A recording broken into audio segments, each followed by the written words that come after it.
आहे तुलसी के नैहरा कहाँ आहे ससुर लाल कहाँ आहे तुलसी जनमली के जरिया रोपेला लाल लाल कहाँ ही तुलसी जनमली के जरिया रोपेला लाल गोकुला में तुलसी के नैहर मथुरा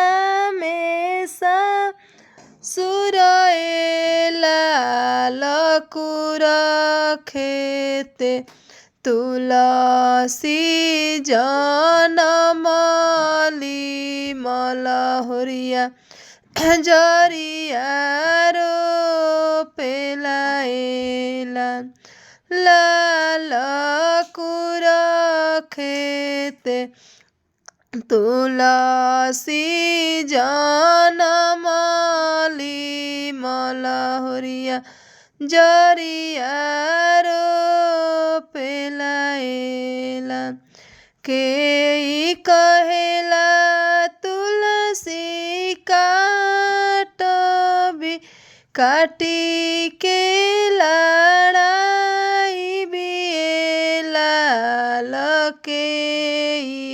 कहेला तुलसी लाई गंगा से रवाई लाल के कहेला तुलसी लाई गंगा से रवाई पापी कहेला तुलसी काटबी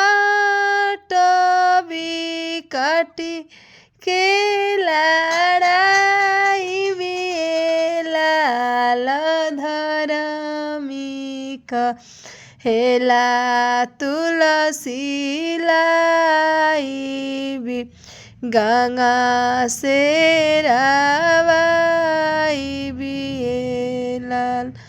लाल धर्मी कहेला तुलसी लाई गंगा से रवाई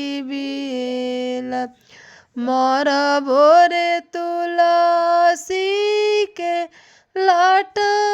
धुनी लटैया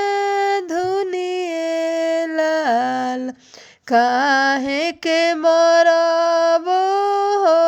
लट धुनी काहे के लटैया धुनी लाल बनी जाइबो तुलसी के माला त जपी हनी नारायण लाल बनी जाइबो साला दो साला त ओढ़ी हनी नारायण हम लोक गायिका बक्सर जिला से विभा पांडे। अगर हमार वीडियो अच्छा लगी तो रोआ लोग एक लाइक ज़रूर देव जा और कमेंट में बताएं जा कि रोआ लोग के कैसन गीत चाहिए। हम हर तरह के मांगलिक गीत गावेनी। जय तुलसी मैया।